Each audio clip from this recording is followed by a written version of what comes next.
episode. This is your host for the week, Bruce, aka Stephen Snider, sitting in for Frank Zero. As always, Frank is hard at work on the astral plane, this time putting the finishing touches on our forthcoming book. I know I've been saying that it's going to be out soon for a while now, guys, but I think this time it really is going to be coming out soon. Hopefully, I'll have something a little more definitive to announce in the coming weeks. For the time being, I have about to have a chat with the great Jasun Horsely of the blog Autoculture and the podcast Liminalist. Jasun is also the author of numerous books, most notably Prisoner of Infinity and Vice of Kings. If you haven't checked out either of those titles yet, dear listeners, then I urge you to do so ASAP, as they are both superb. Currently, Jasun is finishing his most recent work, Maps of Hell, a brilliant examination of Hollywood. I was actually able to read a few chapters of it in preparation for this podcast, and it is awesome. He certainly raised the high watermark for himself with this particular work. If you happen to be a publisher listening to this, think about dropping Jasun a line, and think about dropping me one too, for that matter. Anyway, Jasun, thanks for joining us again. How are you doing? Okay, thanks, Stephen. Thanks for having me on this show. Just as a point, you might want to edit this out, but the sound has been started dropping in and out after you started recording. Now I can follow along with you, but just in case this is going to show up on the recording, I thought I should let you know that Okay. there is some distortion at my end. Okay. Hopefully, let's see if I can get that cleared up here. Okay. All right. So today we've got a treat for you guys.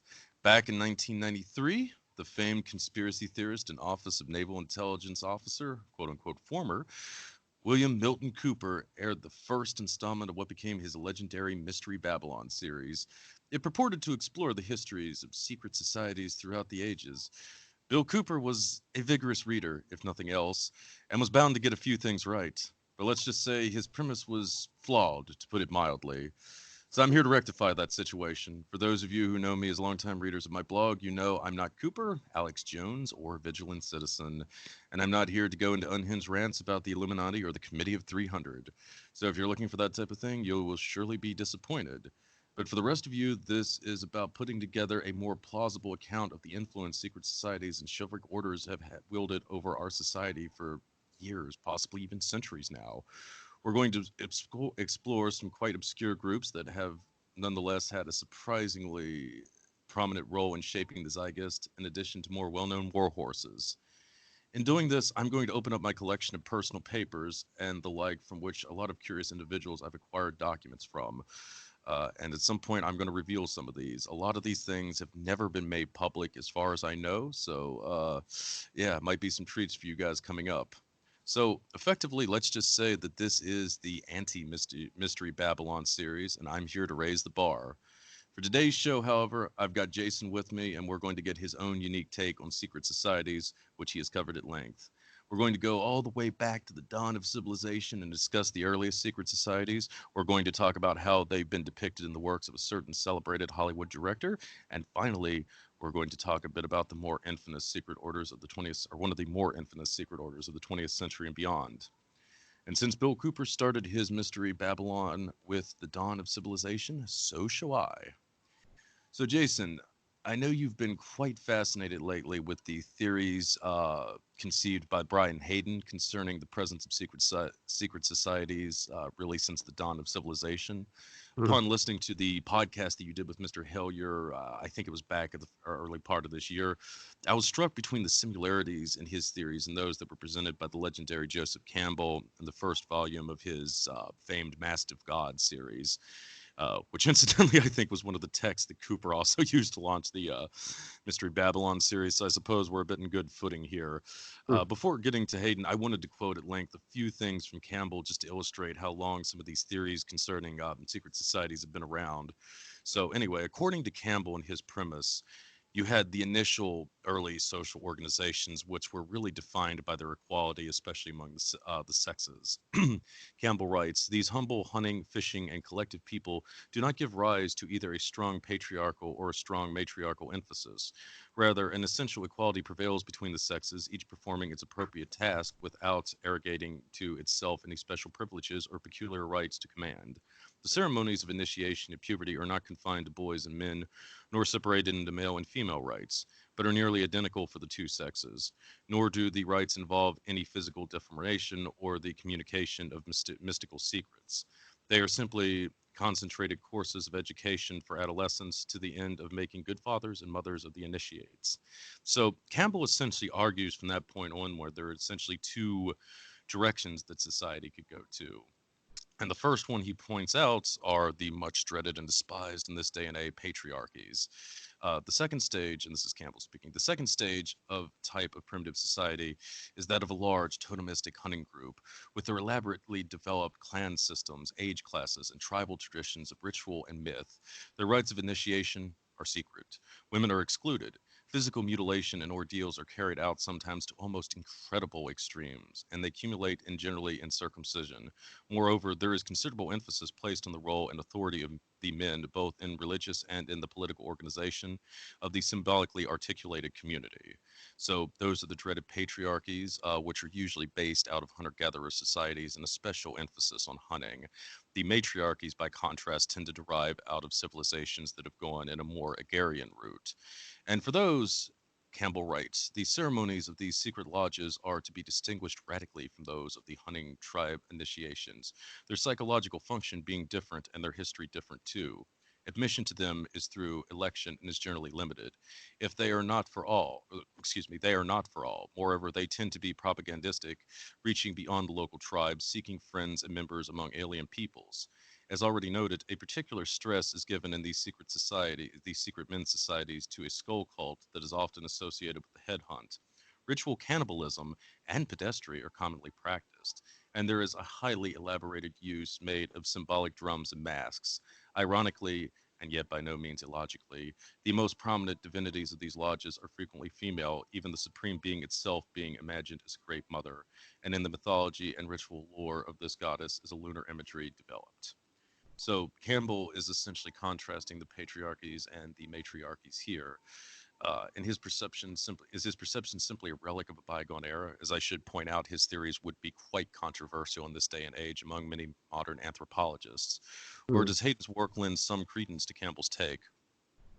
Mm. Is that a question? Yes, yes. Sorry Okay. about that. Well, I'm not familiar with Campbell. Actually, my familiarity with Campbell is more as his influence in social engineering and all the way up to Star Wars and whatnot. So my first sort of reaction to Campbell is a certain amount of suspicion, like because his ideas have been so widely spread and disseminated and popularized that it suggests to me that the secret societies that we're positing today must have approved of them. So that creates a bit of a maddening conundrum there in terms of how much can we trust that template. I'm not especially familiar. I mean, I'm not an anthropologist. I'm not a historian. What I've what I can say or imagine about ancient history is something I've just cobbled together from a bunch of sources. So I really don't feel like I'm an authority on that at all. I was drawn to Hayden when somebody commented about him at my blog.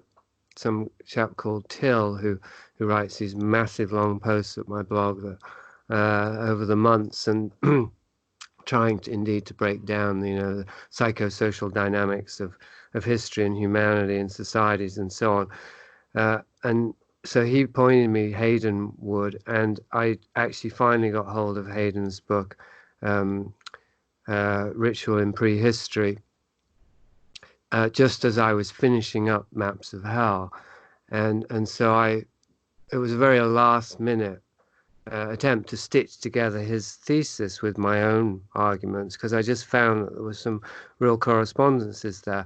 But I was already familiar with Hayden's basic premise, which is the aggrandizer theory, which is, I think it's somewhat observable in society, and it's perhaps somewhat verifiable without having to be an archaeologist, insofar as that society appears to have been constituted by and around a certain kind of character type, we might say a certain psychopathology, which has to do with deception, manipulation of others, self-aggrandizement, the seeking of power, and the imposition of will upon one's environment and on other human beings. And I think there is something, well, there's two things. One, I mean, I think we probably can deduce, looking at our own society and history, that we've got to refer to, that there's some evidence, for that being a predominant principle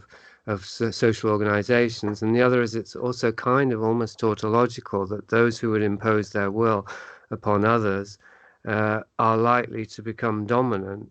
By definition, that's precisely what we're saying. The dominators dominate. But that, of course, raises a much kind of deeper question. Is why is it thus, and was it ever thus, and is there an alternative to it? And I mean, I feel that there is, but I'm not quite sure. I mean, it might be too soon to get there, so maybe we'll just put that on hold for a second, and bring it back to this main question of secret societies. Well, Hayden's part of Hayden's thesis, which I found compelling also, is that these secret societies created by aggrandizers as pockets within larger communities, that they allowed for a distribution of power, networking basically, over larger geographical areas, and that they effectively gave rise to society, to civilizations as we know them, city centers and whatnot. And they are, I mean, his thesis is that they are the missing link between religious practices and religious philosophies and beliefs and socio-political organization. And so that's a very wide thesis, which I think he makes a compelling case for. And I think that it's good to juxtapose that with the more, we were referring to Alex Jones or Bill Cooper, and the more kind of conspiratainment approach to these mysteries that secret societies have been working behind the scenes for centuries or millennia, shaping and configuring and thereby controlling societies and the individuals. Now, although that may be true, that's a very difficult thing to prove, whereas Hayden's thesis seems to be much more kind of general, that there is a continuum that can be traced between religious philosophies, methodologies, and beliefs, specifically relationship to the supernatural, the formation of secret cliques and so on, and the way that society locally and globally has been shaped and created. That seems to be, there's many different arguments and cases to be made for that. They don't generally include secret societies. That's where Hayden is very interesting, because he does introduce the archaeological evidence that this isn't an entirely organic development from atavistic religious or spiritual beliefs to our current socio-political secular society. He's introducing a real causal connective agency there, which is the secret society. And so, to be clear, like, Hayden is not suggesting kind of an overriding conspiracy to create these secret societies across the globe, but more that they, as I understand it, were kind of an inevitable consequence of surpluses emerging in societies, and that they sort of developed independently from this, this lopsided distribution of resources, so to speak.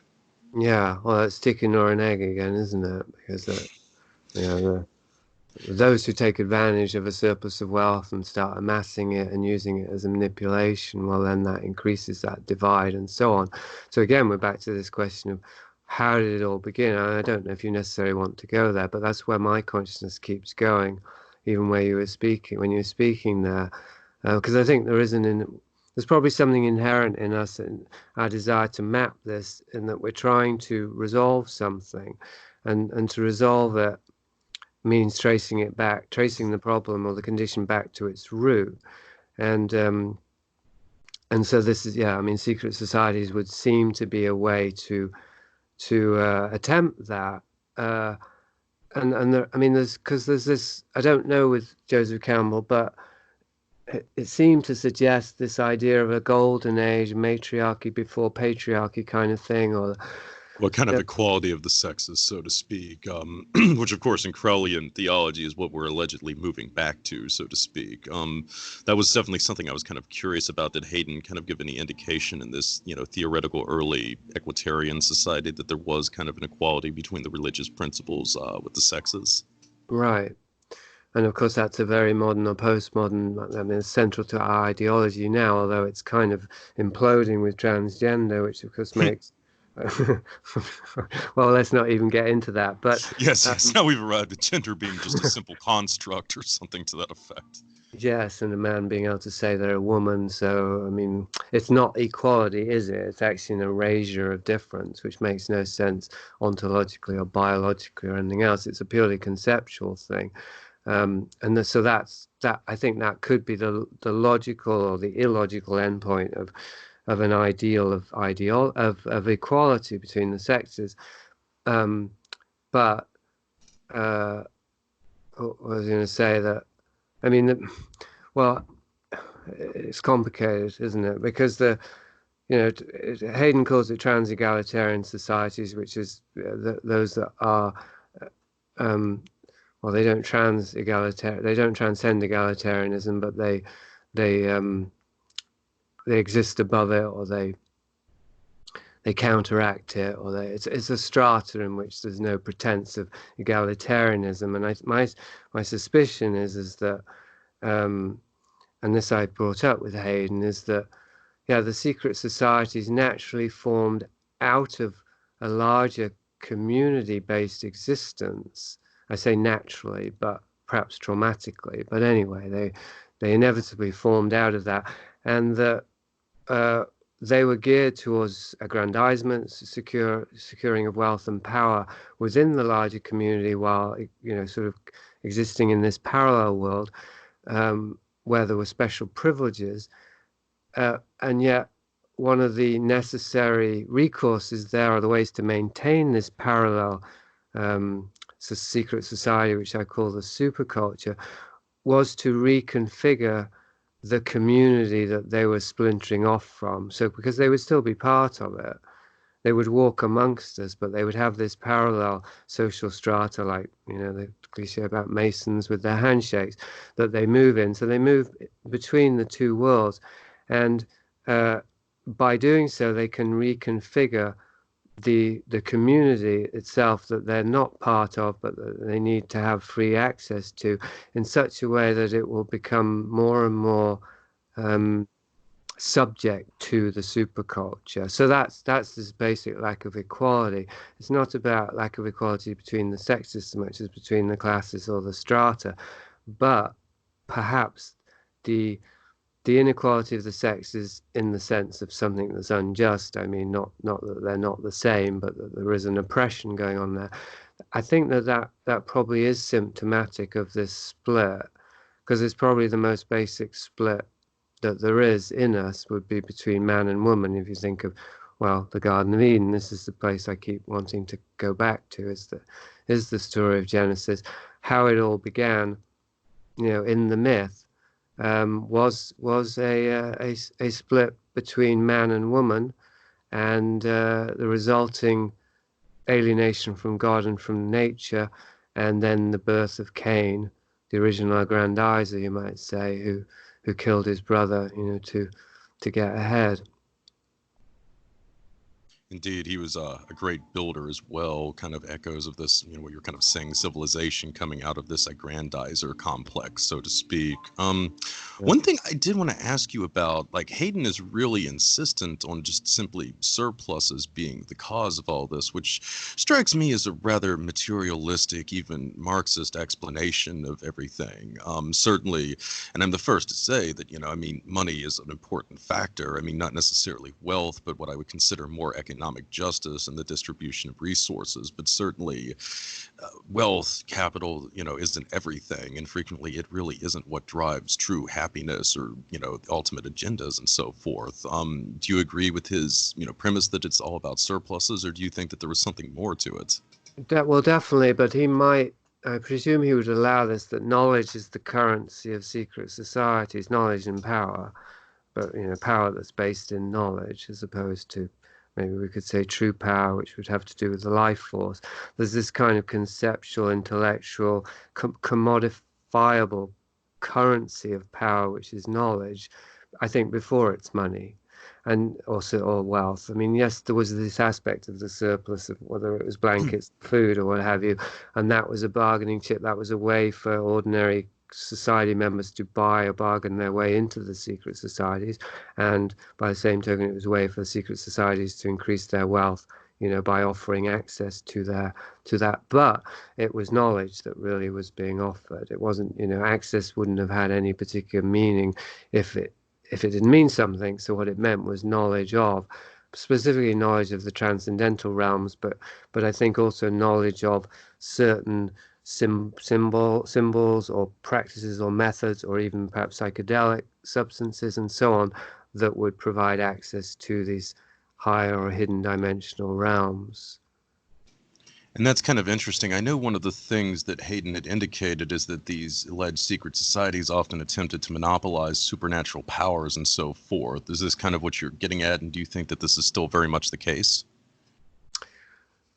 Yeah, but I still to this day don't, you probably have the same problem. I don't know how much of it is smoke and mirrors, like, how much you can tell stories about possible, human potential or possible access to other realms and so on, and you can create theatre that seems to be confirming the stories, like Hollywood, and that can alter people's perceptions. That will alter people's perceptions, and so they will access hidden realms within themselves. But are there actually supernatural forces in the way that they're being narrated?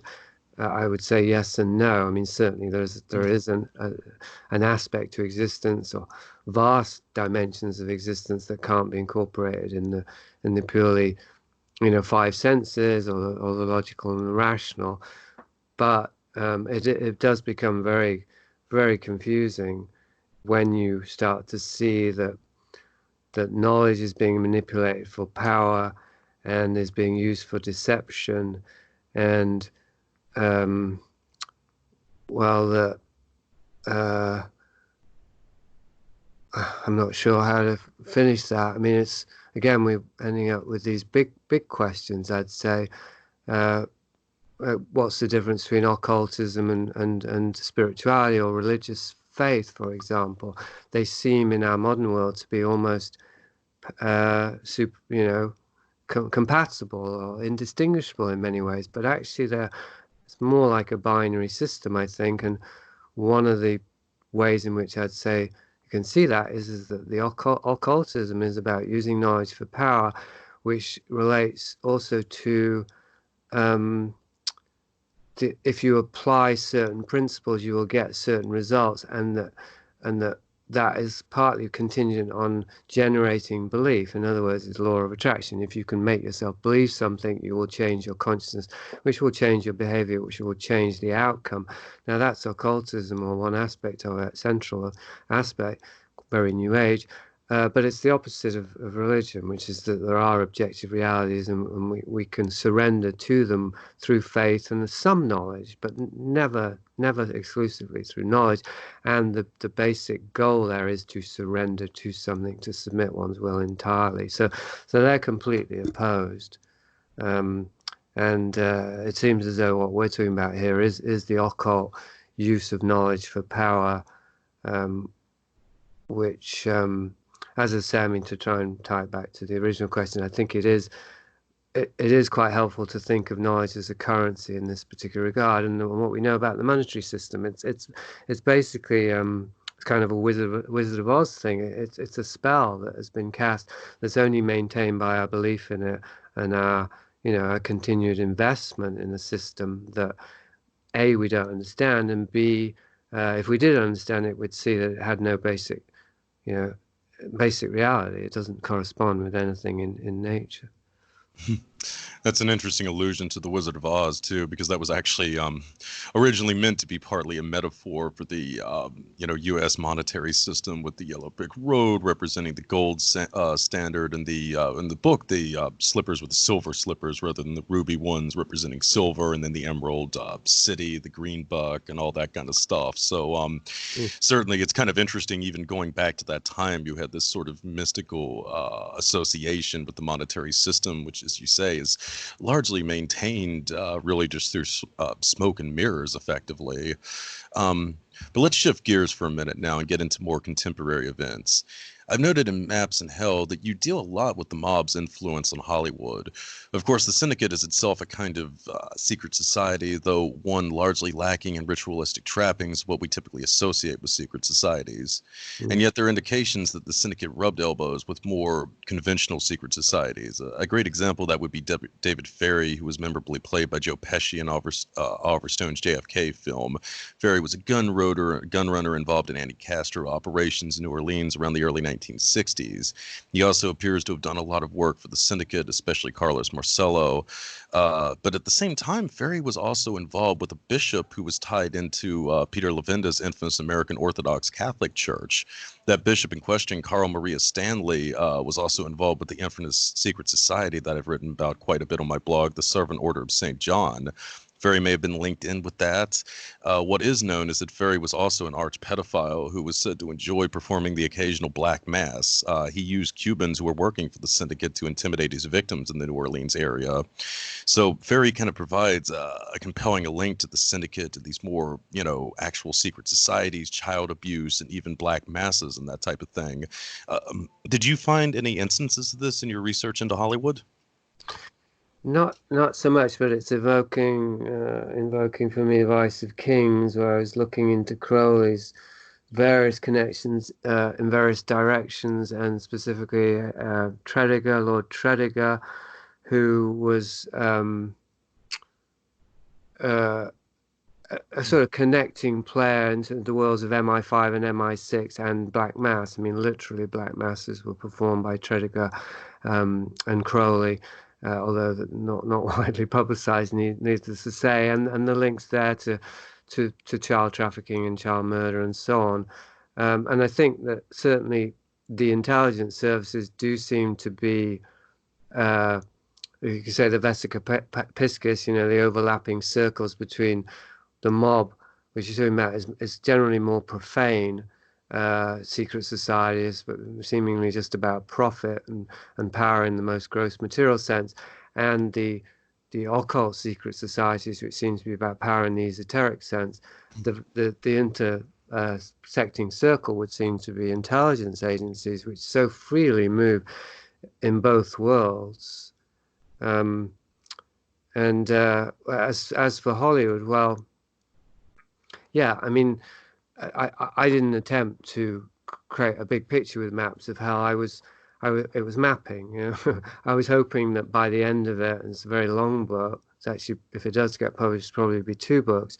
That the reader, him or herself, would be able to get a sense of this landscape, piece by piece. But to actually really try and sum it up, I think that's a bit of a MacGuffin, actually, and I think it's one of the pitfalls of conspiracy theorizing. There is an attempt to create a map that is, low resolution enough that we can see the whole landscape at one glance. And it's clearly not possible. It's absurd, this idea of a global conspiracy that's been controlling world events, micromanaging for thousands of years. It only makes any sense at all if we're going to look at the whole of history and the whole of the world. And of course, no one's life is long enough to do that. So it's really a question of, or what I attempted to do was just lay out as many different examples and case studies as possible, and to see these recurring players and elements and strategies and methodologies and so on. And so with the mob and Hollywood and intelligence. I don't get into occultism very much in Maps of Hell, perhaps because I feel I've mapped it enough in previous books. It's very clear that the mob has been backing Hollywood in different ways, and some very overt and some more covert, since the beginning. And the gangsters such as Al Capone and Bugsy Siegel and whatnot were rubbing shoulders with movie stars and directors, and having a hand in how they were portrayed in movies from the early days, as well as obviously using the industry as a front for laundering money and so on and so forth. Um, and you know, a flashpoint, something like The Godfather, which most people think of as a work of art, which it is, but you can certainly see the mob ties behind The Godfather, and so on. So, you know, many different examples. William Friedkin I write about a lot, and his mob connections. On the one hand, there's that, and then on the other hand, the participation of the Central Intelligence Agency and National Security Agencies, Department of Defense, the Pentagon, and so on, the intelligence and military community in the US with Hollywood, that's a little harder to trace back to the inception of Hollywood, although I imagine that it wouldn't be impossible to do that. But certainly in later years, it's become more and more not just recognized, but openly acknowledged that the intelligence community and the military has a primary use for Hollywood, and that it's a two-way trade arrangement.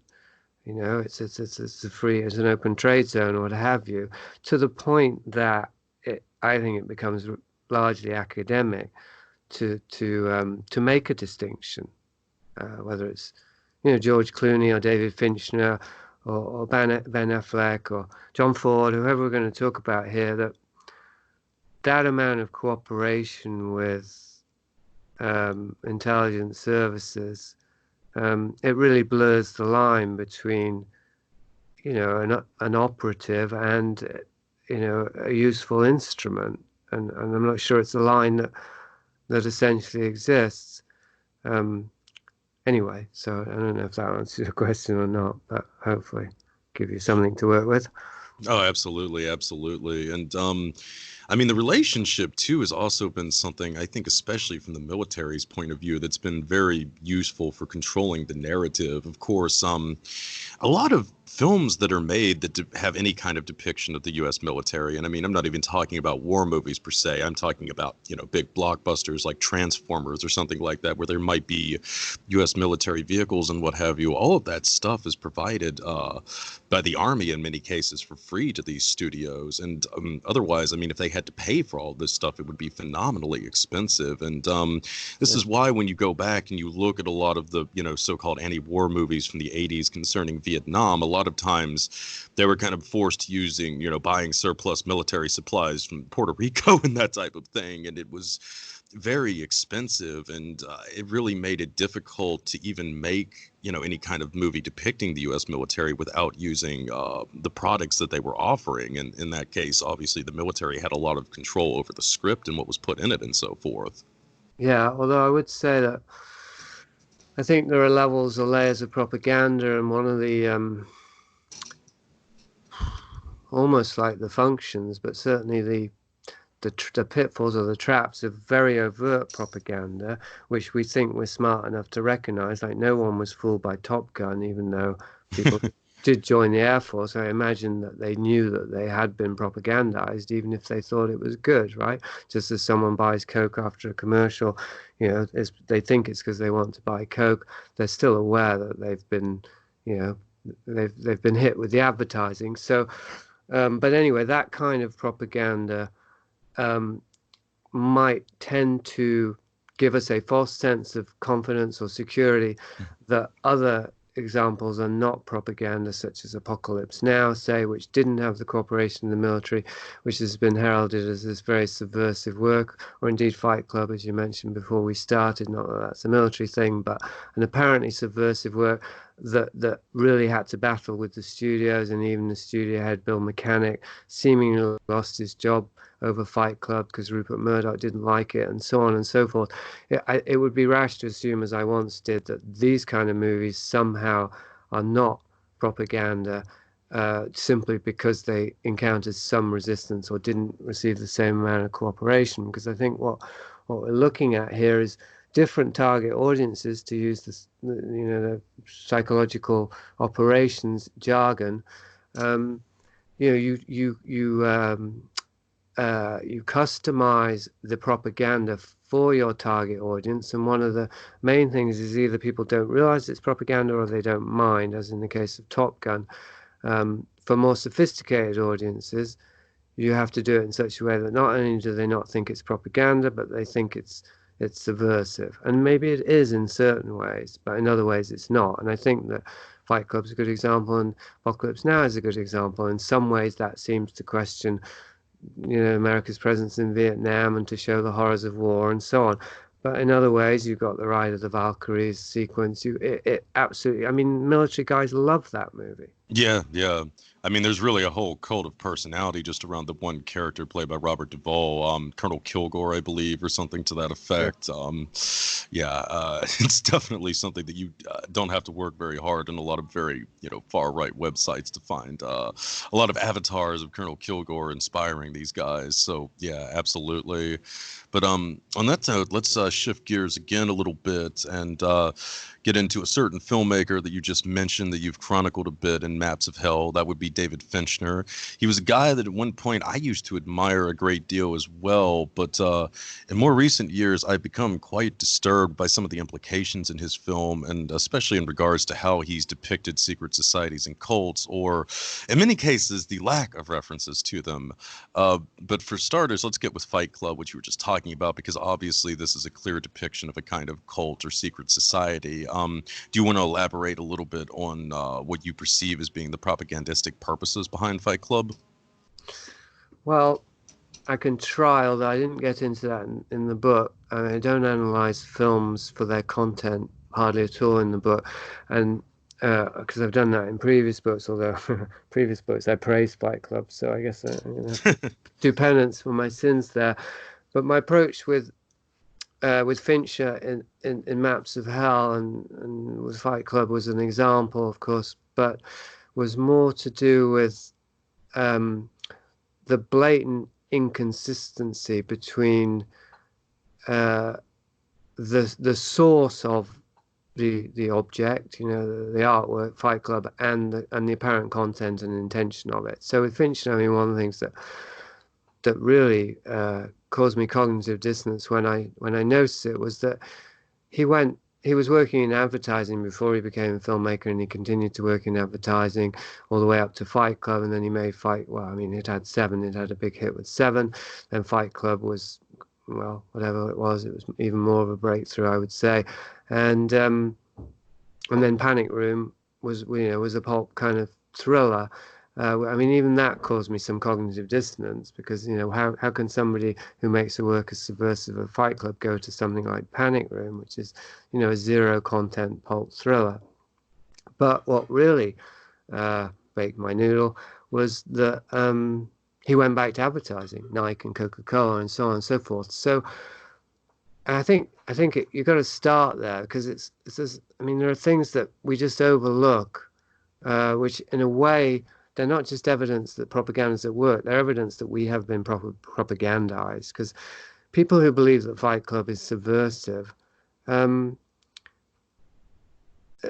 choosing not to look at the source. That somebody like David Fincher, who is a multimillionaire, lives and moves in Hollywood, and who does commercials for major corporations and so forth, there is no way in hell that one can square that circle, that one can possibly argue that the values that he's propagating in Fight Club are ones that he himself upholds. That's just inarguable, I would say. Same with Brad Pitt, same with Edward Norton. These are not people who are subversive individuals, unless we're going to use subversive in another sense, as in intelligence operatives. Obviously, it's subverting moral values and so forth. But I mean, in the sense, they're not revolutionaries. They're not trying to bring down the economic system as is depicted at the end of Fight Club. So that's really where I would start, with something you don't need any amount of research to arrive at that point, right? And from there, I mean, I think it was particularly Mindhunter that got my attention with Fincher, because I watched and really enjoyed Mindhunter, but right from the start I was thinking, what's he going to do here? Because he's dealing with serial killers famous serial killers in the U.S. starting in the early 70s. This was a key period in American history, domestic history, obviously domestic, but I mean domestic warfare, you could say, criminal history. The arrival of the serial killer on the psychological landscape and on the in the media landscape. He's depicting that period and some of the key players in that.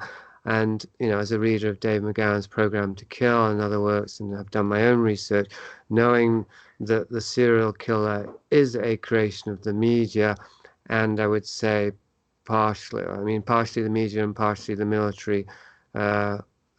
military organizations and intelligence organizations, together to create this modern boogeyman, that has very little. I mean, the official narrative is, well, like you said, I mean, if you leave out the elements of secret societies, then the narratives you're telling, such as a lone serial killer, killing 20 co-eds or whatever, either they make no sense if you look at it closely, or they make some kind of sense, but it's completely different from the actual truth of it. You create a fairy tale, a nightmarish fairy tale, a horror movie, out of something that is very different, actually a lot more horrifying, but that has a vastly more complex, rationale and agency behind it. So anyway, so I wondered what he would be doing there with Mindhunter, and it was interesting to observe. I mean, the show is very well produced and well acted and well scripted and all the rest of it, and a large part of it does involve transcriptions of interviews with the criminals such as Ed Kemper.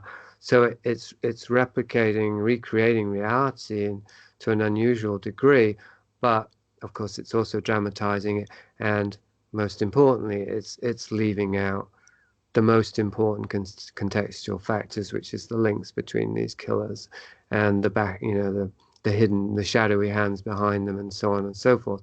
So what's David Fincher doing there? It's not just about somebody who doesn't really have the values that they're exploiting to make edgy, subversive entertainment. There is that going on, but it would appear that certainly at a certain point anyway, that Fincher's output became a more, well, I think with Zodiac probably was the obvious turning point, because that again creates a false narrative around a series of killings. At a certain point, Fincher seems to have crossed over, from useful instrument to, active operative, consciously creating, we say, propaganda that is helping to shape or reshape or reestablish or fortify specific narratives. And I would say in the case of Mindhunter and serial killer, narratives that are in danger of coming unraveled. I mean, maybe that's always the case, that propaganda has to keep being reduxed, has to keep getting updated, because going back to knowledge is currency, is power. With the internet, there's been more and more independent researchers such as yourself or myself who have been presenting evidence that completely contradicts the official narrative around whatever it is, specifically the Zodiac killer or the Atlanta child murders, for example. There was a podcast about that, which was raising a lot of questions. And then along comes Mindhunter Season 2, which seems to address some of those questions, but still manages to tie it up more or less in a ribbon that looks just about right under the Christmas tree of the intelligence community, as it's maintaining or trying to restore its reputation. Indeed, that's very central, isn't it? The CIA is busy trying to rebrand itself as our saviors. And champion of freedom and democracy against the evil Trump administration and such like. And such and so forth. Yeah. So anyway, Fincher just seemed like, from various different angles, he seemed like a suitable case to just look at and examine in terms of where his allegiances and affiliations might lie, that definitely transcend Hollywood as a as a cultural center, you know, for entertainment.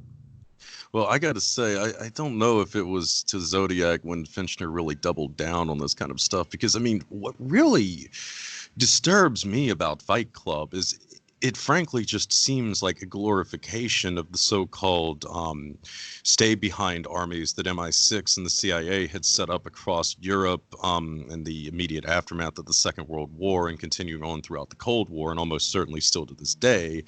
And in theory, you know, these armies were in the event of a Soviet invasion and they would fight a guerrilla war against the Soviet troops and so forth. But in actuality, they were typically used to destabilize host nations in Western Europe to ensure that they complied with U.S. policy. And the acts of terrorism that they committed were especially horrendous in Italy in the 70s and the early 80s during a period that's known as the Years of Lead, and also in Belgium during the 1980s during a period known as the Bloody 80s. And that also kind of ties into all of the stuff with Detroit and what have you that was going on there. But I mean, essentially, as I read Fight Club, it seems like Finch Nur is essentially depicting one of these kind of fringe, you know, right-wing paramilitary organizations that attempts to, you know, recruit would-be terrorists and so forth through this kind of anti-consumer ideology. And this was something that was really quite prevalent among many neo-fascists in the Cold War era. I mean, quite a few of these guys really were as opposed to Western capitalism as they were Soviet communism. So there was a lot of that, a lot of attacking and that type of thing from people like Joseph Ola and what have you. So you use this kind of, you know, glossy anti-consumer branding.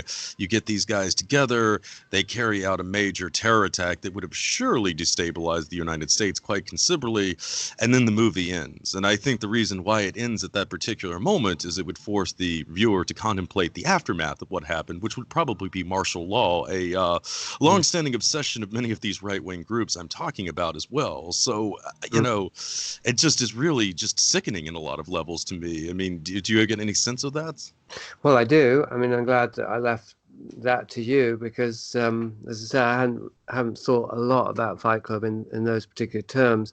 I think it raises an interesting, more general question, which is at what point does an artist go from being an artist to being a co-opted artist to an acting conscious agent and an operative? So with Fight Club, I mean, those implications, yeah, hadn't really occurred to me, certainly not the specifics, because of how cleverly it does dress it all up in this subversive grassroots movement that's about, you know, self-discovery and expansion of consciousness and all the rest of it. It's really appealing to some very basic primal desires in us, and not all of which I would say are bad, even if the methods it's prescribing are, you know, trauma genetic and probably not very helpful at all. So, but when you look at it the way that you just did, or when I look at it the way that you've presented it, it does raise a question, you know, how conscious might Fincher have been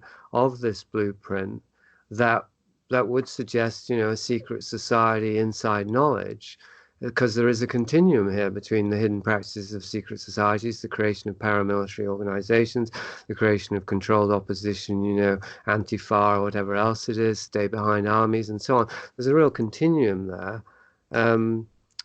And probably the blueprint is in secret societies per se, as in ones that aren't geared towards social advancement.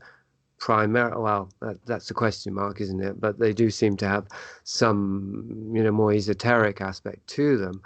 Well, I think, not to interrupt, but I think, you know, there's also a different kinds of secret societies. I guess it wouldn't technically be a secret society, but a mystery school very similar would be the Mithras, you know, mysteries and so forth. And it was very much a warrior cult. It was very prevalent among the Roman legionaries, which is how it spread to the rest of the empire. So there definitely are, I think, certain types of secret societies that really go, you know, in wholesale with this, you know, just complete cult of personality around the concept of the warrior and so forth. Right. So, but back to Fight Club, the specifics of that. If we were to examine the possibility that it was a consciously created piece of propaganda at the level you're describing, we'd then have to question the book as well.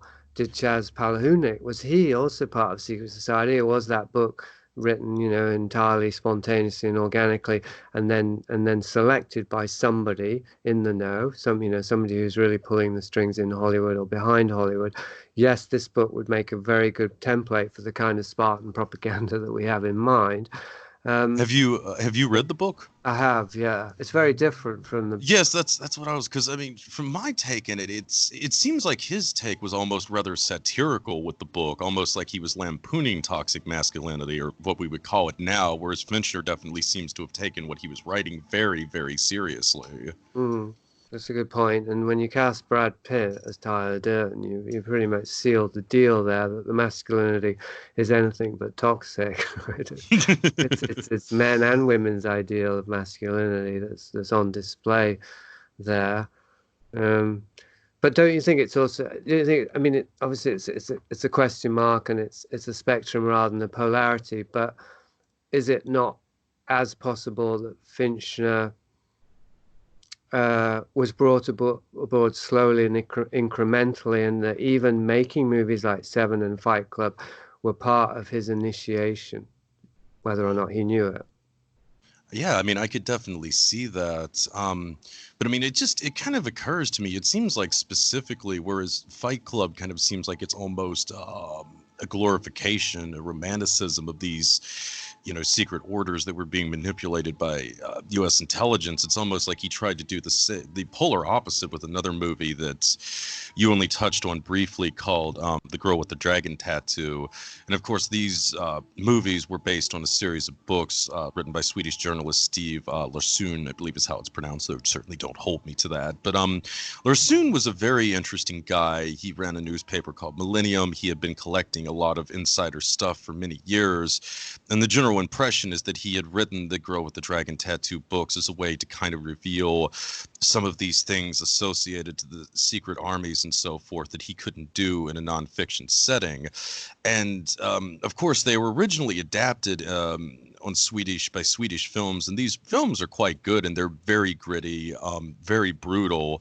And then when Fincher got a hold of the series, I mean, he pretty much does this like a full-blown James Bond fantasy spy thing. I mean, you kind of see that really beginning with the opening credits and the big pop song that they've got there, and just these glossy intro. And it really almost to me makes a mockery of what Larsson was trying to get at with these works. And it seems like this was part of a concerted effort that's going on after he died to really gentrify, so to speak, what he was trying to show in these books, because certainly his estate was turned over to his parents instead of his longtime partner, and there's been a series of sequels that he did not write, which seem to have really further distorted his initial vision. And certainly Fincher kind of seems like the guy who really fired the first salvo in that sense.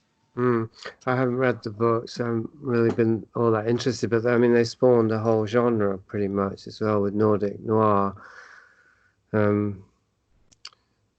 But it makes me wonder. I mean, this direction that we're taking makes me wonder. This central question that I've raised, I think, with all of my recent books is, when does conspiracy become complicity? And I would say the answer is a long time ago. Yes, in the case of Mr. Fincher. Well, in the case of us as audience members as well, I mean, how much do we want? We want the Hollywood version.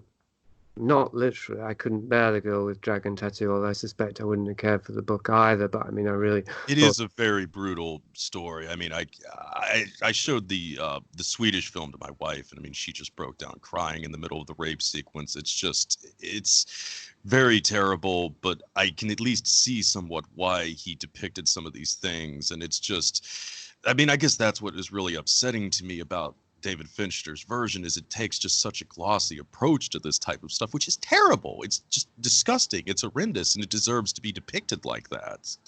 Yes, well, I think that film was particularly objectionable. It seemed like it had an ideology behind it that was very grim and suspect. I mean, misandry for one, but at the same time was a glorification or a kind of sadistic celebration of the violence. Or specifically the scene actually where she torments her rapist seemed particularly sadomasochistic.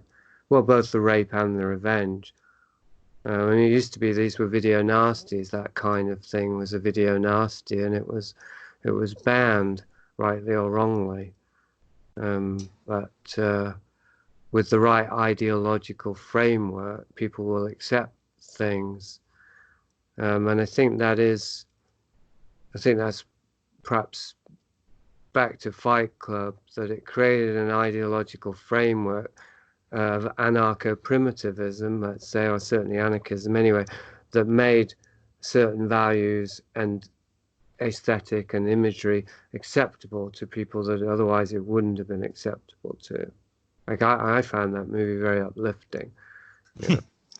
Yes, unfortunately, I think quite a few of us did when we finished up at the end. And yeah, we probably should have been running screaming in terror for the exits about midway through it, at least. Did you see the Joker? No, I have not seen that Uh, yet. it seems Uh, like sort of a, not that it's equivalent in any way, but in terms of a seemingly quite subversive movie that's been very popular. yes, I definitely could see that, which is, yeah, that's one of the reasons why I've been kind of avoiding watching it, because it just, yeah, it seemed like another kind of conspiraporn, fear porn type thing that was being marketed to especially the kind of Alex Jones and Vigilant Citizen type watchers and so forth. So, yeah, Mm. not necessarily the kind of thing that I was chomping at the bit to see. What were you going to say? Well, I went to see it at the cinema, but I wasn't going to say that. I was going to say that we are a society of the spectacle, to quote Guy Debord. Um, and I think that it's a combination of how we're biologically configured uh, to need kind of fantasies to escape into for a number of reasons. One is I mean, they're all survival based, but there's the fantasy we escape into just to avoid reality. That's dissociation, and it seems as though we need that in traumatic conditions. Even if you imagine just having to survive in a very cold night, you want to at least be able to go off into some, fantasy that helps you stay warm, let's say. But on the other hand, the kind of spectacles or the enactments that the prefrontal cortex creates in order to try out different scenarios, that apparently is part of our evolutionary tool set. And I think that movies play into that just as these early secret society spectacles played into. So there are various elements there, but fantasies of empowerment seems to be the most central kind of theme in Hollywood and in those ancient rituals, that we would watch people do amazing, seemingly impossible things. It would alter our consciousness. It would inspire us. We would have the sense that we ourselves were identified with those figures and were feeling superhuman ourselves. Of course, this is very topical now because the superhero movie's more or less taken over Hollywood. Hollywood more or less depends on the superhero movie itself.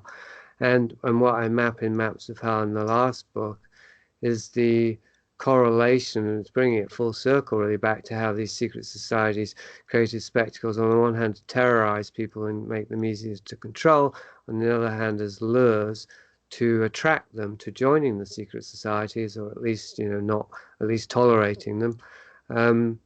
We seem to come full circle because with transhumanism and the developing technology, including immersion in digital realms and so on, becoming more and more prevalent, the movies themselves are reflecting that. The movies are giving us more and more the fantasies which the technology is supposedly going to make real for us.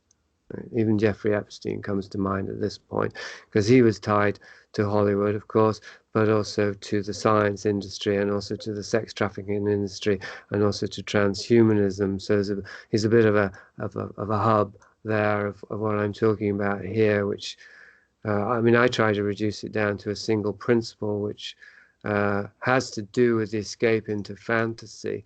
Again, and these fantasies are of empowerment, and they would seem to correlate with religious belief in spiritual realms, while at the same time being the counterfeit of them. So there seems to be like a second matrix that's being created using the tools of the first matrix as a means to co-opt any kind of rebellion or uprising and ensure that when it thinks it's woke, it's actually gone into a deeper layer of the fantasy. Absolutely. Um, Getting back to Fincher here for one more minute until we move on to some other topics. One of the things it seems like with the later point of his career, beginning with Zodiac, and certainly from what I've gathered, continuing with Mindhunter, it really seems like he's going to great lengths to downplay any real possibility of some kind of secret order or anything being behind some of these more infamous serial killers. Of course, as I'm sure you're well aware, there's a lot of evidence that Zodiac did not, that there was more than one killer involved in the Zodiac murders, and that most likely there was some kind of military connection, which is hinted at slightly in Zodiac, but certainly not the multiple killers. And then with Mindhunter, I mean, you have kind of the absurdity of, as I understand it, the second season where you've got Charles Manson being featured, and then the Atlanta child murders, and there's, as I understand it, no even real reference to the possibility that they may have been connected, even though there was certainly indications of this revealed by Maury Terry. Yeah, no, that's right. I mean, that was what, as I say, I was wondering if he was going to touch on that, because you're walking a line if you're an operative as an edgy artist, because you if you reveal too much, then you compromise your connections with the intelligence community.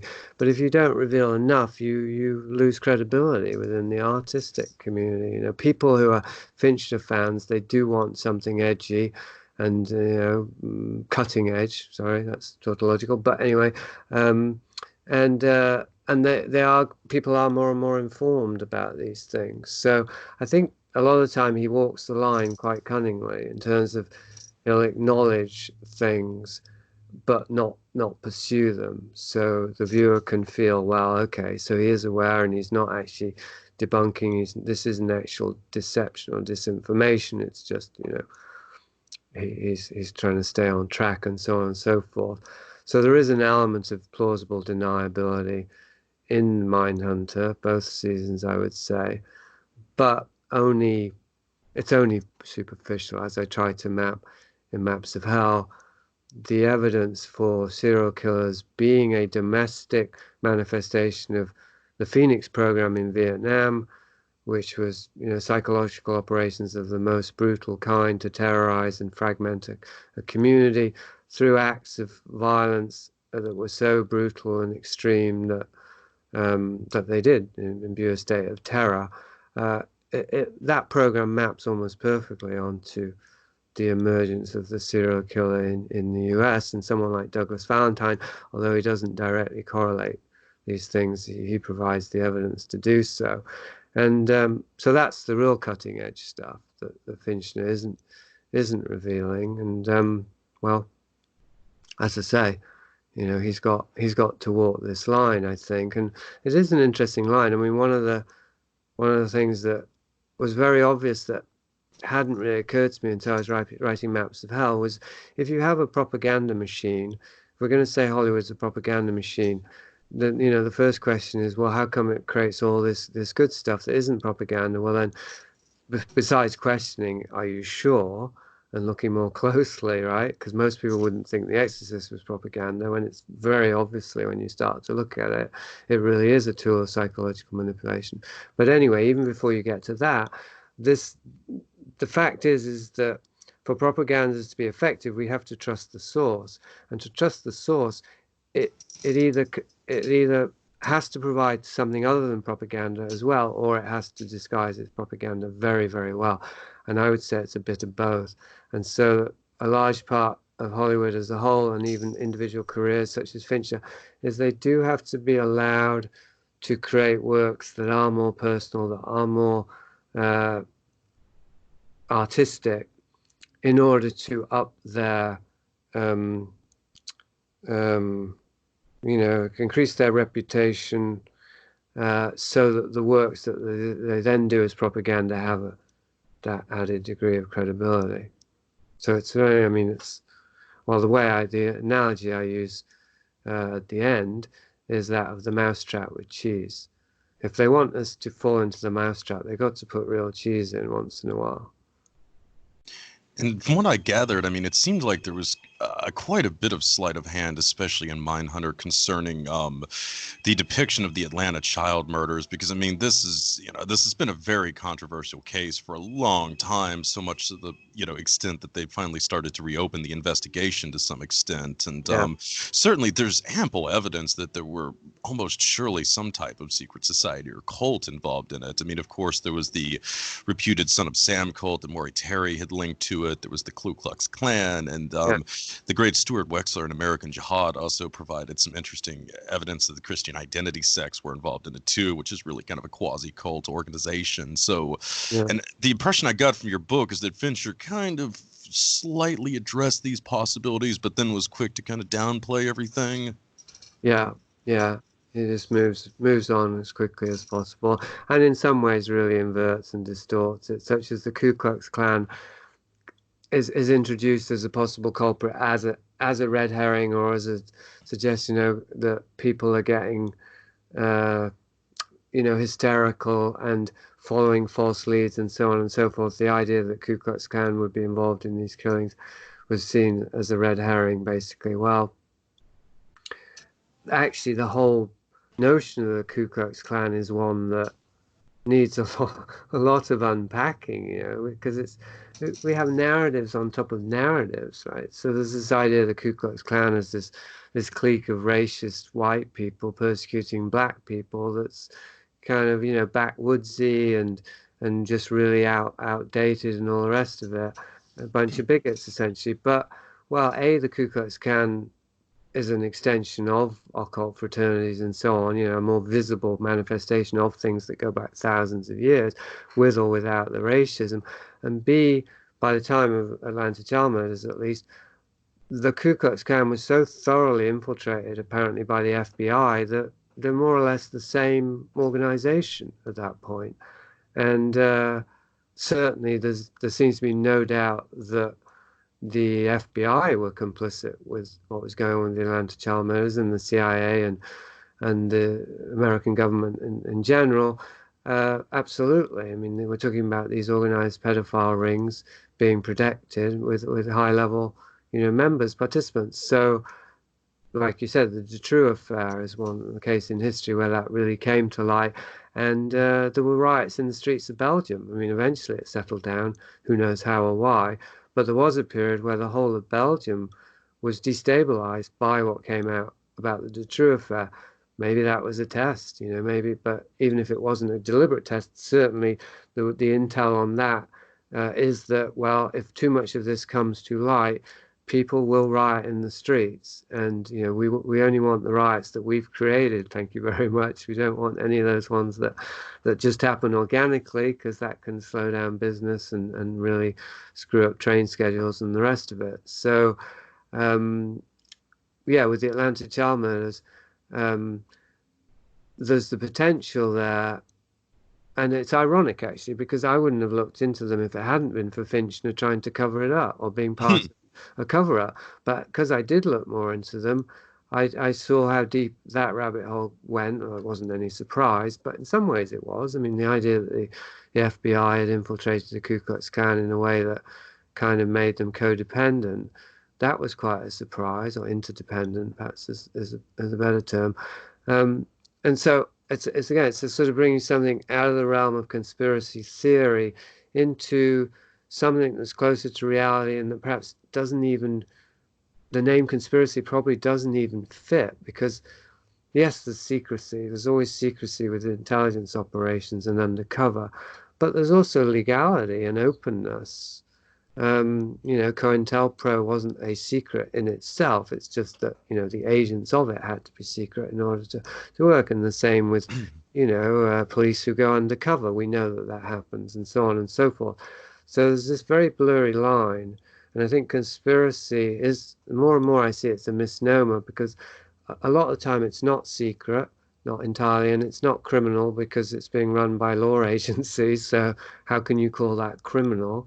And it's so far-reaching, and there's so many interconnections that it's kind of impossible to put that under the rubric of conspiracy, because you can't, it wouldn't be accurate to say the Ku Klux Klan and the FBI and the CIA are all conspiring for the same end, say Atlanta child murders, because it's not those bodies, it's individuals within them. Right? There's plenty of people in all of those organizations that have no idea what's going on.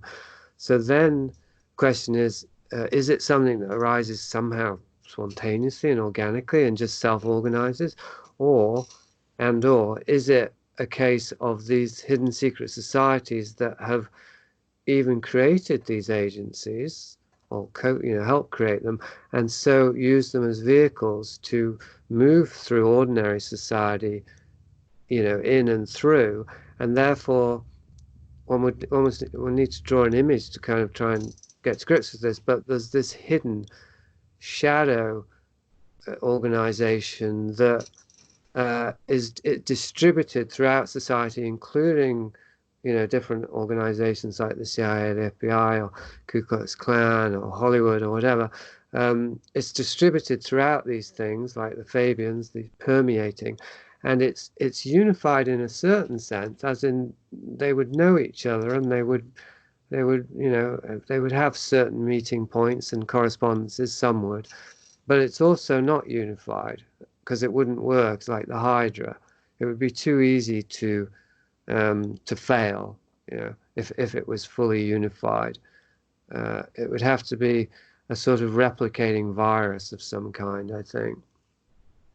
No, absolutely, and I mean that's really a great way to look at it. And just to, before we wrap up the Atlanta child murders, but also to sort of emphasize the absurdity of how a lot of the stuff that's come out of it is depicted as some kind of outlandish conspiracy theory.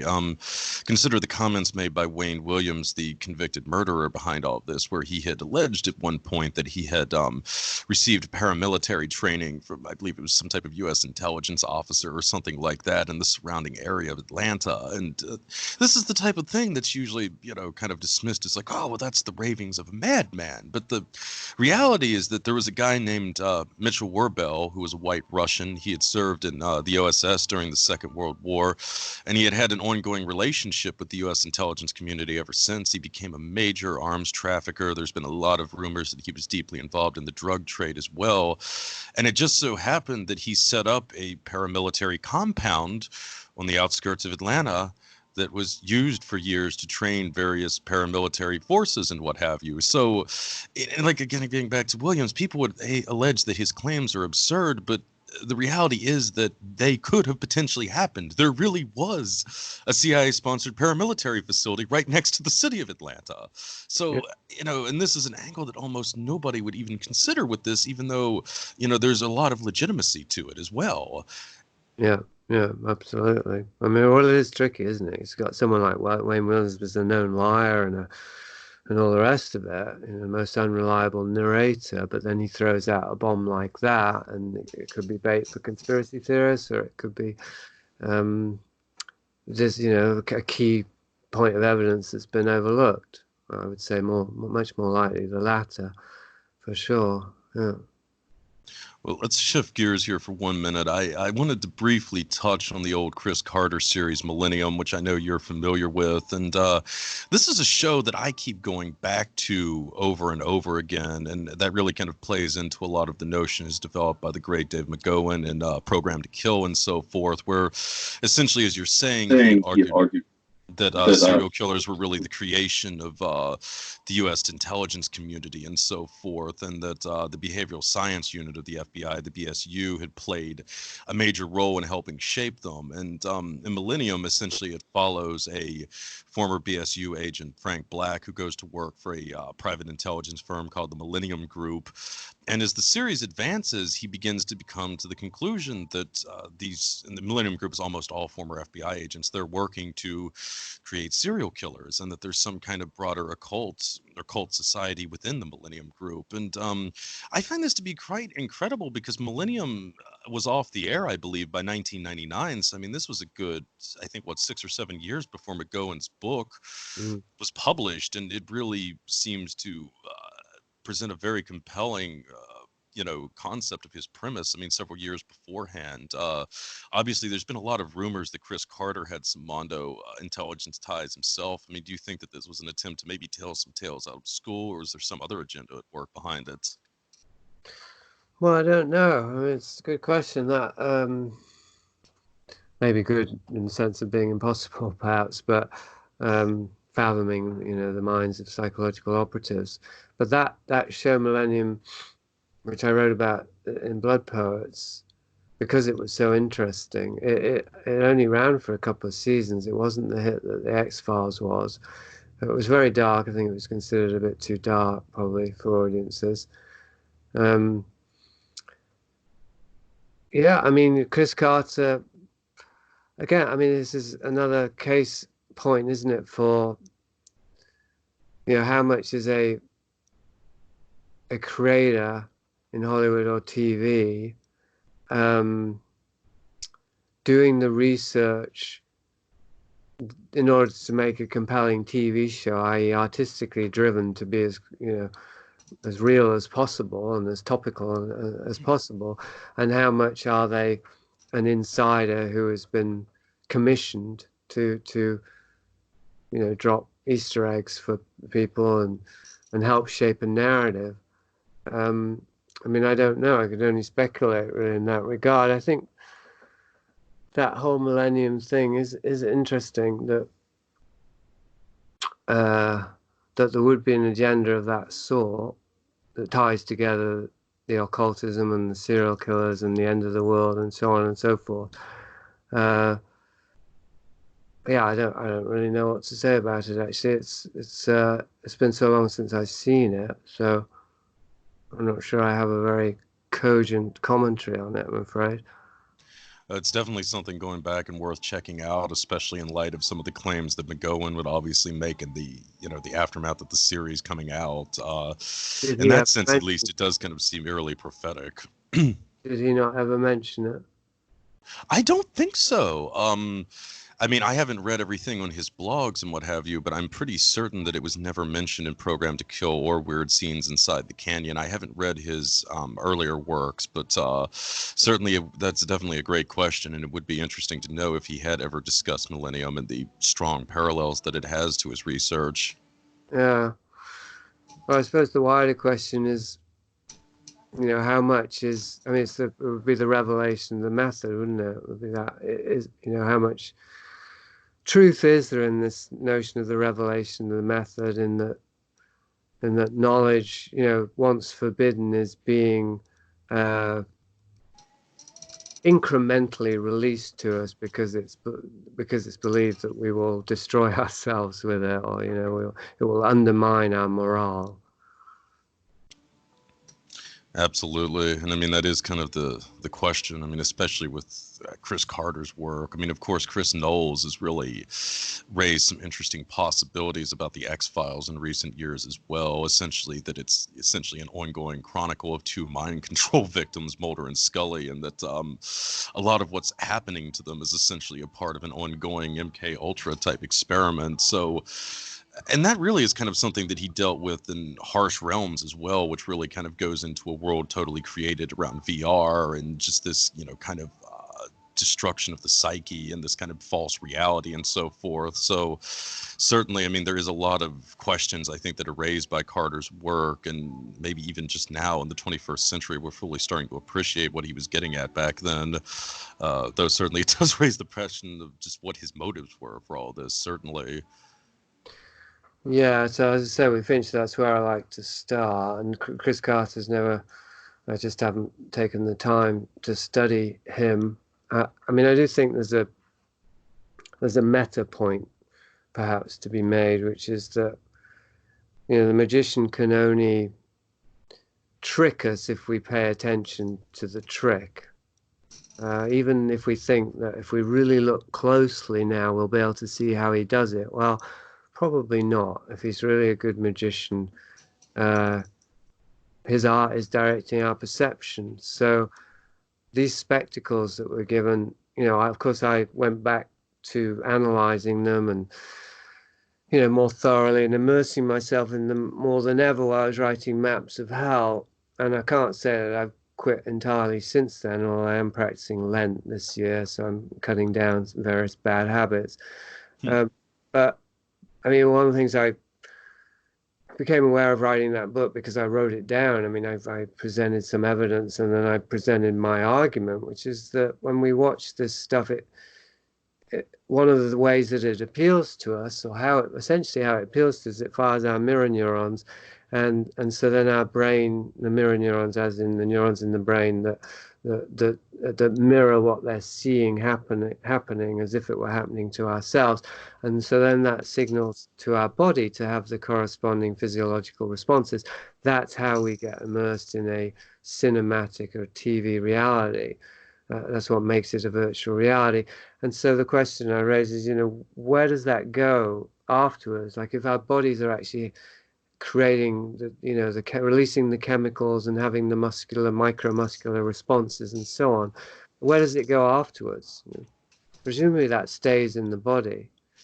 And so I think there's definitely, like, if the secret societies use spectacles to recruit and to terrorize, but most of all to spellbind, the communities that they wish to move freely through and to have as much control over as possible, then this spellbinding, there would be a long-term accumulative effect, which would be, the more you can get people to gaze at the magical tricks, to gaze at the spectacle, to become enraptured and fascinated by the CGI as it is today, the more removed they would become from physical reality, the more accustomed they would be to being lost in a dream world, the more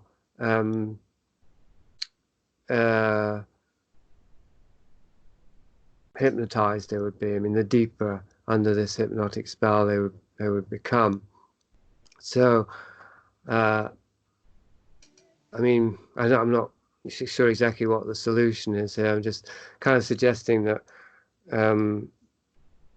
that there presumably has to be an end point to trying to map hell, which is what I was endeavoring with this latest book. And I chose Hollywood because Hollywood is the most visible instrument of my own indoctrination. Like I can clearly map all the way back to childhood the ways in which Hollywood captured me. And so my approach has been to try and fully map that in such a way that I can trace my way back to that original inception of the virus and thereby remove it. Like once I've found the entry point to hell, well then presumably you can go out by the same way that you went in. And I say I don't know what that would look like exactly. Well, I suppose I could try, but it would be very off topic. So I'm just trying to keep it on topic in terms of what we've been talking about today. Like, what's the overriding function of these secret societies, such as they are, and of the propaganda machinery of Hollywood? How does it directly impact us in our lives, in our psyches, and our bodies? And what are we going to do about it? Right? I mean, because there's got to be something. I mean, there's got to be some purpose to understanding this besides entertainment. Although I think, just citing Bill Cooper at the beginning or Alex Jones, this is essentially entertainment.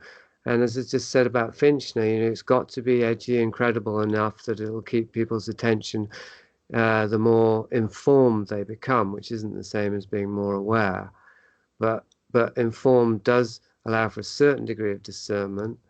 And so people are no longer buying, the mainstream narratives about, well, some people are, I suppose, still, but about the way the world works. So then they end up in InfoWars, and that becomes, their version of being informed.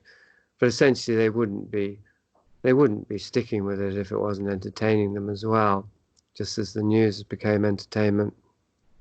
Well, absolutely. And I mean, I kind of think, I mean, that's really one of the steps in a lot of ways is just recapturing the narrative and really getting our own stories out there. Because, I mean, ultimately, storytelling, I think, is it's a fundamental aspect of human civilization, of human consciousness even. It's something that we participated in since really the dawn of civilization, the dawn of humanity itself. And certainly with the monolithic control that they've had over storytelling for decades now, I mean, I think that's all warped us to a certain extent. And, you know, certainly I think that one of the steps is to have an alternative available. Yeah, absolutely. So, and I think for me, like for finding my voice in such a way that I really could start to tell my story, so to speak, it has entailed narrating my way back to the beginning and locating again the ways in which my own narrativizing faculties were co-opted. So as you say, we've been propagandized by the best. We've been told stories from day one by professionals, by a whole industry of storytelling, and so not only has that informed us in the sense that, you know, those stories have entered into our consciousness and started shaping it, but sort of by the same token, they have determined the way in which we would tell stories as well. As in, you know, it's like the Robert McGee script writing course. You've got to have 3 acts, and you got to, you know, and so on and so forth. So you got to hit all these points. Well, there's no reason to think that stories have to follow any kind of arc of that kind. And actually, if you're going to narrate existence, which is infinite in every direction, clearly you can't make it a story with a beginning and a middle and an end. So it's going to be a very different sort of story, isn't it? Really, when we start to land back in our bodies and start to perceive reality through our senses and not just through our minds.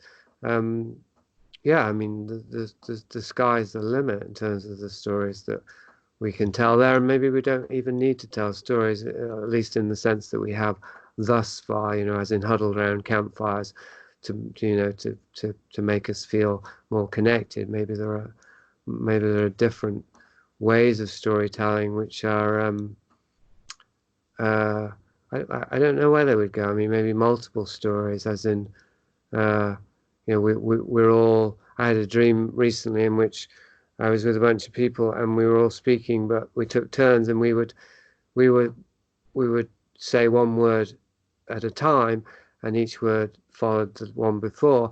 And I realized while I was doing it that we were making sentences, but it wasn't just that we were improvising or making up. Actually, I realized that I was being narrated and that I was articulating through my life force something that was going through all the different individuals in that group.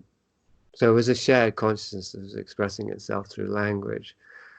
So it was very, very different. I mean, it was actually quite a frightening dream, because it felt as though I was experiencing what real awakening would be, which is an awakening from this illusion of just being a single eye, you know, living a single storyline like a movie, as compared to, you know, one aspect of this vast multiplicity that's living billions of different stories simultaneously. Absolutely.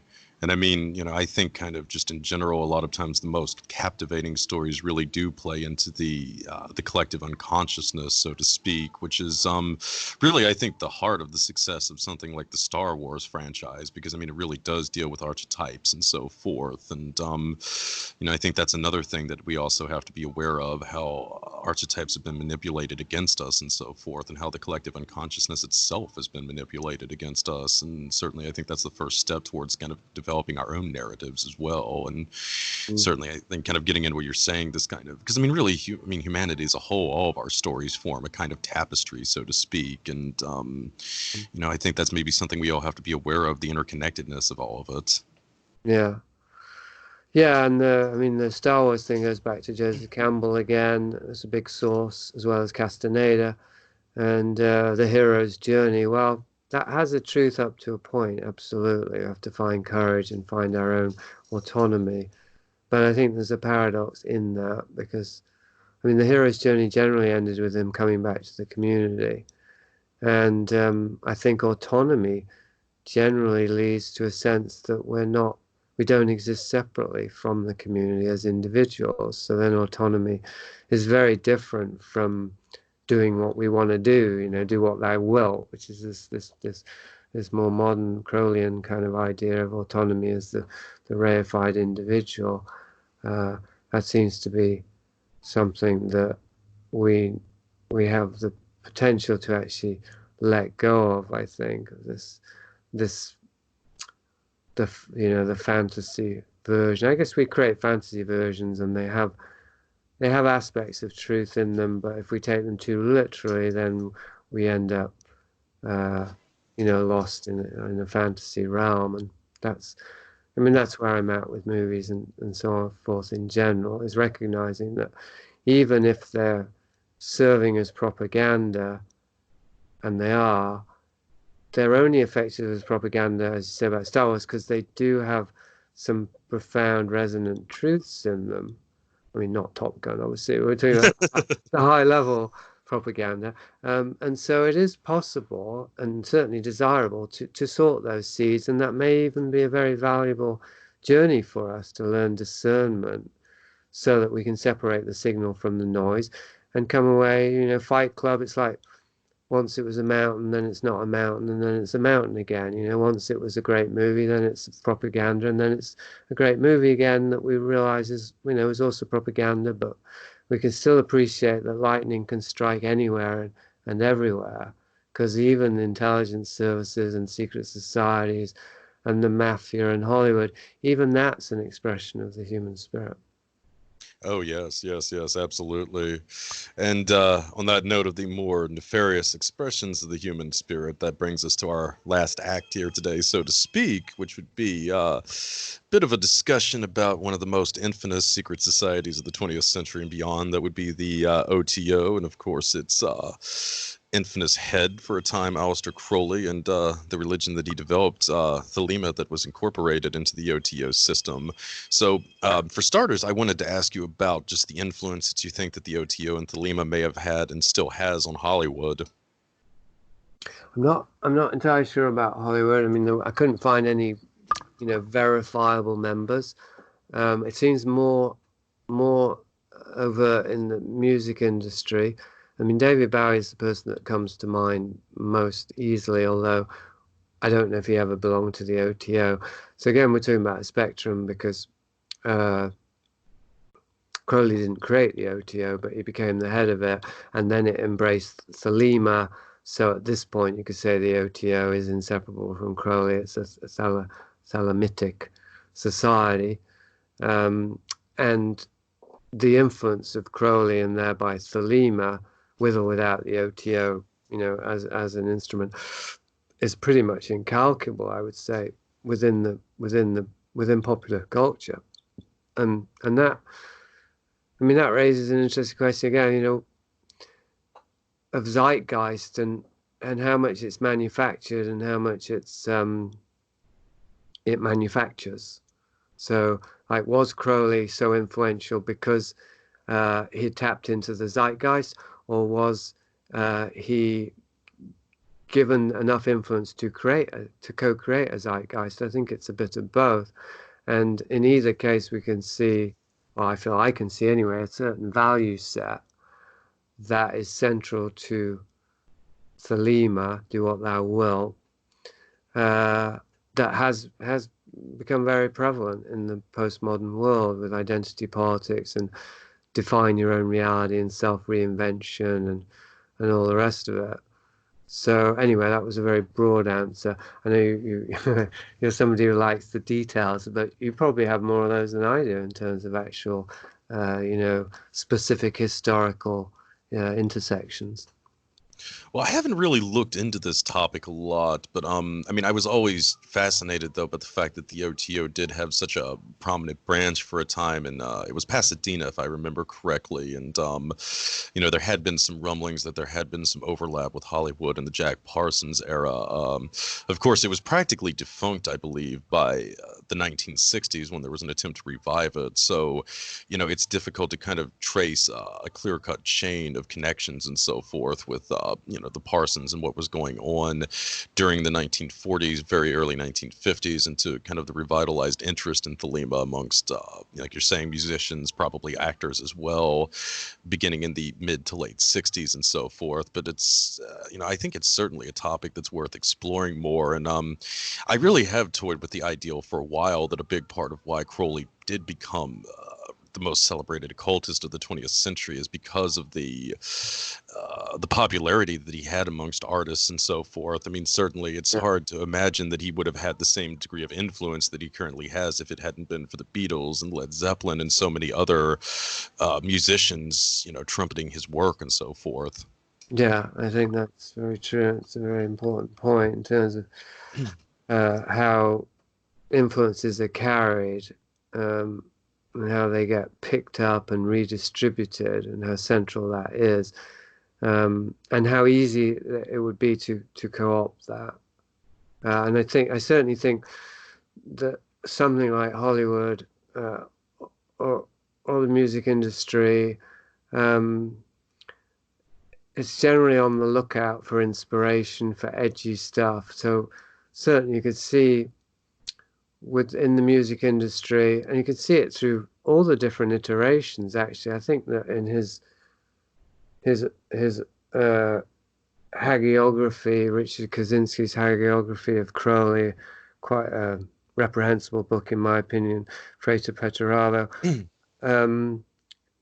he eulogizes Crowley at the end, and I think one of the things he focuses on in his closing paragraphs is how Crowley has influenced musical movements in every decade. So from, well, the Beatles, obviously, Bowie was glam rock, then there was heavy metal, then there was industrial, then there was Marilyn Manson, and so on. I can't remember all the different iterations, but it's remarkable how many of them, you know, of the key leading artists or musicians in those different musical movements have turned to Crowley for inspiration.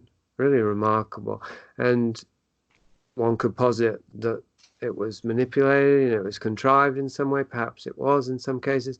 One could also simply posit that you have artists who are consciously trying to be edgy and dark and push the envelope, and somehow Crowley has continued to be a resource, the gift that keeps on giving, you know, throughout the decades. Like he can still be turned to for you know, nasty, creepy, edgy kind of boost your credibility with whatever your musical audience is. I mean, with Aleister Cooper, it was biting a head off a chicken, or maybe that was Ozzy Osbourne. I don't know. Today it was Ozzy. It was Ozzy. Today we have Tool. Tool is a very influential band that was very influenced by Crowley, and I don't know how directly by OTO. And Tool, like I know somebody who is, you could say that they're very sort of exemplary of the latest generation. I think he's in his 20s, early 30s. He's all into climate change and saving the planet and so on. So, you know, a particular kind of example of a recent generation of supposed right-thinking person, very, very heavily into Tool. When I suggested that Tool were involved with some pretty dark stuff, which I believe there is ample evidence for, at least some anyway, I mean, including child abuse, at least advocating it, he was absolutely dismissive of it, because he said, well, I listened to their lyrics, they just advocate all the good things, which is an example of how naive people can be, I think. And the point being here, if there is one, that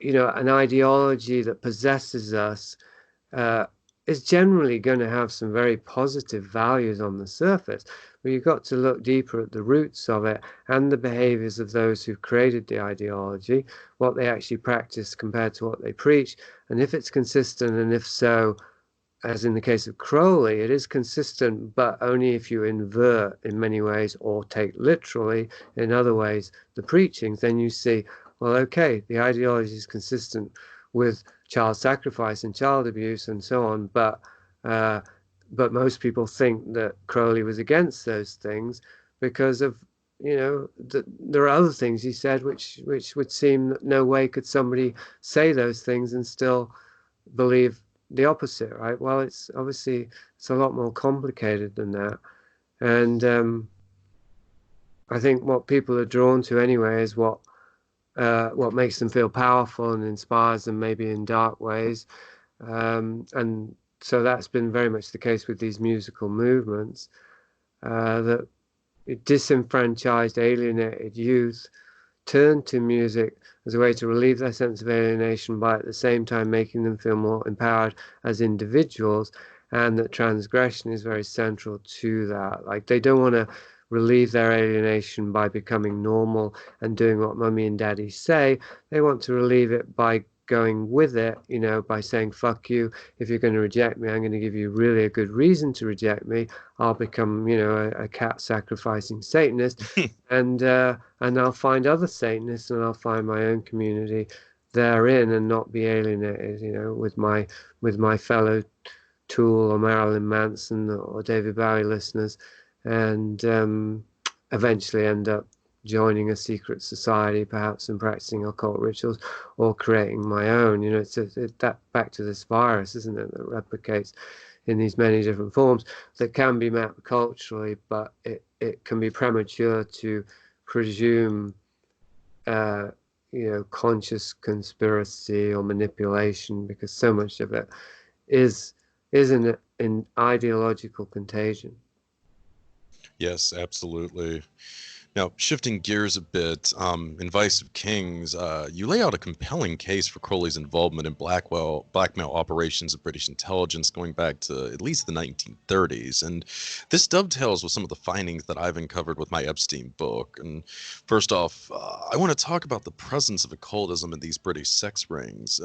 Is it possible that there was actually a practical purpose to its inclusion, i.e., you could produce evidence that, say, a Tory was engaging in some kind of occult art or something, which in and of itself would be quite compromising material. I mean, I know there's a tendency when, because a lot of people can at least meet you halfway with the notion that intelligence services run honeypots and blackmail rings, but when you start talking about evidence of occultism in it, they're like, whoa, that's really outlandish. But is it possible that the presence of the occultism was a part of the blackmail material, I guess is what I'm trying to ask? Well, I hadn't thought about that. I always thought of it as being a pretext or a context for, if you're going to have sex parties, you want to compromise people in them, spice it up with a bit of occultism, and they'll get more into it. It'll seem more alluring. That aspect seemed clear, and that would also be a practical question, independently of whether Crowley, was a real occultist or not, which clearly he was. No, I hadn't thought about that per se. I think it was occurring to me when you were speaking that this whole thing of compromat, of luring people into situations where they'll do things that will compromise them and then using that to wield power, I don't think it's a red herring per se. I think it's very much a standard operating procedure. But I do think that it's probably the thin end of a very big wedge, and that this might account for why we never see the compromat. If that's used as threat to keep people in line, how come we never see any of that released when people don't comply? It would seem as though the answer is, well, it's either used privately, family members only, or that it just never has to be used, and so that it's just the beginning. Like when you join the mafia, or any secret society, I suppose, you go through these rites of initiation, and you are compromised by them, regardless of whether there's photographic evidence of it. The mere fact that you've done them with other people and they know that you've done them compromises you. As in, you have to, your moral compass starts to move incrementally, degree by steady degree. And I suspect that with occultism, it is a very practical tool in more ways than one, that's consistent with the violence and the murder and whatnot of mob and intelligence agencies and paramilitary and all the rest of it.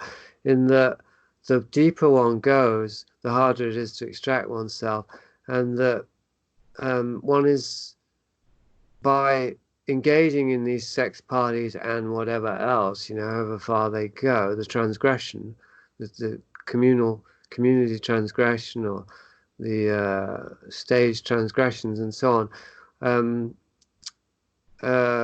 one is, well, I was going to say that exactly. One is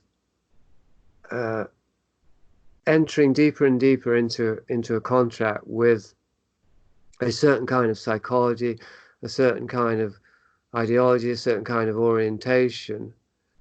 And I guess at a certain point, there's no going back. There's really no going back. Now, I'm stumbling with my words here because we're back to this question of whether we're talking about actual paranormal supernatural forces or merely the staging, of rituals so that will engender an increased belief in them. And I think it's both, but at a certain level, it would become irrelevant, really. One would become so possessed by these rituals and these beliefs and by the dementing power of transgression, the sort of disorientation of transgression, because one is getting further and further uncoupled from ordinary society the more one transgresses. So one eventually is all at sea, really, and the only point of reference left is one's fellow transgressors on the other hand, and the supposed occult forces that one is forging a pact with on the other. And so then one is all in at that point. One is so thoroughly compromised that it is very much like being possessed by forces that then have total control over one. So I guess what I'm trying to say is I think that there's the manipulation is much deeper than merely, social pressure or blackmail. I think it attains such a deep psychological level that occult probably is the word for it.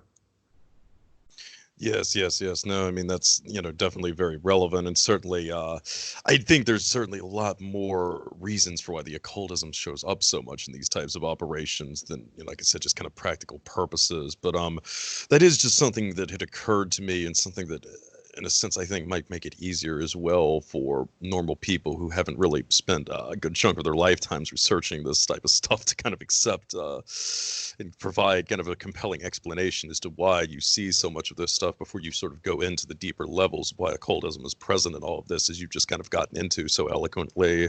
Mm. Um, Well, I mean, just to add, if you just look at avant-garde culture or high culture, or even Hollywood ceremonies and stuff, the penchant for rituals and for costumes and all the rest of it is very overt. It's very obvious. So really, you can see occult rituals is only a small step from this fascination and allegiance to glamour that we see generally in high society. So, do you think that Crowley was simply a part of a broader network that both predated him or continued well after his death? This is a sense that I've gotten just personally with a lot of my research into the Profumo affair, because here you see a lot of the same kinds of sex parties that you had talked about with the 30s and the presence of occultism, and even some connections between the individuals that turn up in both set of circumstances. And possibly is this indicative of another, maybe more mysterious, aristocratic secret society that was operating behind the scenes that Crowley himself was only a part of, a cog of, so to speak? Yeah, yeah. One of the things I hit on in Vice of Kings that really seemed compelling to me, although again, it's one has to have a certain nuanced understanding to even see it or think about it, was if Crowley was moving in these high circles, those circles of power that included high level abuse and transgression, for him to be claiming to be the beast and not participating in it would be unthinkable. He'd just get laughed out of every mansion. There's just no way, right? So, and his reputation did precede him and outlive him. He really did have a reputation as the world's wickedest man, which people have defenders have tried to put down to the British prurient press and so on. They did the same around Polanski and Sharon Tate in Hollywood. Oh, it's just the yellow tabloid press. People, they would never do that kind of thing in Hollywood. Crowley would never actually do any of this stuff. It's very tenuous. It's absurd, even really. Um, and so, yeah, I mean, the link that I found between Crowley and Lord Tredegar, who is an interesting case for you, Steve, because there was somebody who's written a book on him, but recently, but they haven't been able to publish it because of for legal reasons. So there's clearly vested interest in keeping awareness about Lord Tredegar out of the public sphere. There's very little about him on the internet. Most of what I found was in this book, The Dust Never Settle by Robert Bryans, which is almost unreadable book, but That's the one partly, that's it's been suppressed for a lot of years, correct? yeah, Pretty much there's like no copies available of it for less than a couple of $100 or something. yeah, and his other books are even harder to find. I have a PDF which I think I've put online, so it should still be available as a PDF online. But it's just a photograph or scans of the pages, so it's not searchable. But anyway, yeah, his other books are even more suppressed, and or some of them. And this one is very hard to read because it's almost like it's not punctuated, or literally speaking, it is punctuated, but it just flows through these different names and different places and different incidents, and it's all within this British high society. So Lord Tredegar's house, a lot of it's going on in Lord Tredegar's house because he was a friend, quote unquote, of the author Robert Bryans. It refers to Kincora boys' school and all the sexual abuse there. Crowley comes and goes. It's constantly um, uh, what's the word? Elliptically, obscurely, or subtly referring to organized child abuse and trafficking and the intersection with occultism and black masses specifically. And the picture it paints is of a parallel world in which some well-known public figures move, as well as others we haven't heard of, but they're still historical, and that functions and operates, I guess, as you would imagine a secret society does, on a very different moral basis, a very different social kind of sphere, even though yes, they have parties, but the things that go on at those parties, are very different than we might imagine if we just imagine what the rich get up to, um, and so on, without getting into Eyes Wide Shut. It's not, it doesn't, it's very hard to really pin down exactly what he's describing, except that it implicates public figures in occult practices and child rape and murder and torture, and intelligence services as being central to that. So it seems to me that it's a snapshot, and a suitably suppressed snapshot of this superculture that you were hinting at, and that Crowley is a case, and there are quite a few of these in history, I think. There's a few anyway. He's a case of somebody who stuck his head above the surface enough that he became a culturally significant figure, even though he was really moving mostly within this invisible superculture that is shaping this culture, but remotely. Doesn't generally do it directly, because to do that would show its hand too much. So it has specific agents who are assigned, let's say, I don't want to over literalize it, but it's like that. They're deployed in order to have a certain social influence, and within the culture that we know, they seem to be autonomous, independent agents, and they seem to have a certain status, whatever it is, that corresponds with the culture. But I would imagine that's very different than the status and even the function that they have within the world that they're primarily moving. And that's my sense about Crowley, is that he wasn't nearly as independent as he made out, and that he was.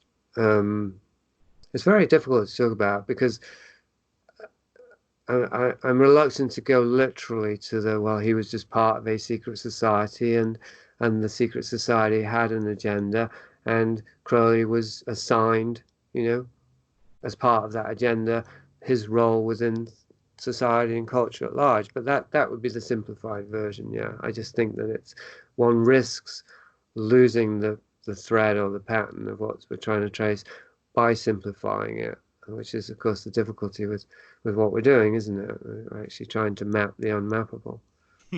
Absolutely. And that actually kind of brings me up into my last question here. So, and yes, I also have a sense that Crowley was very much a part of this kind of broader network that we're describing. But at the same token, he might have been perceived as something of a loose cannon as well. And I say that from just how he was perceived, at least in my understanding, by other secret societies, especially the Golden Dawn and so forth. He had drawn some ire from them by revealing some of their innermost secrets and so forth. And I'm kind of wondering, do you think possibly some of the rather incredible references to human sacrifices and things like that that appear in his work, do you think that part of this was maybe his attempt to tell tales out of school, maybe not necessarily expose this network, but at least kind of fire a salvo of saying, I could bring down this whole house of cards? Was there maybe even some, a sense of consciousness behind his part or something to that effect? Or, I mean, what is your take on that?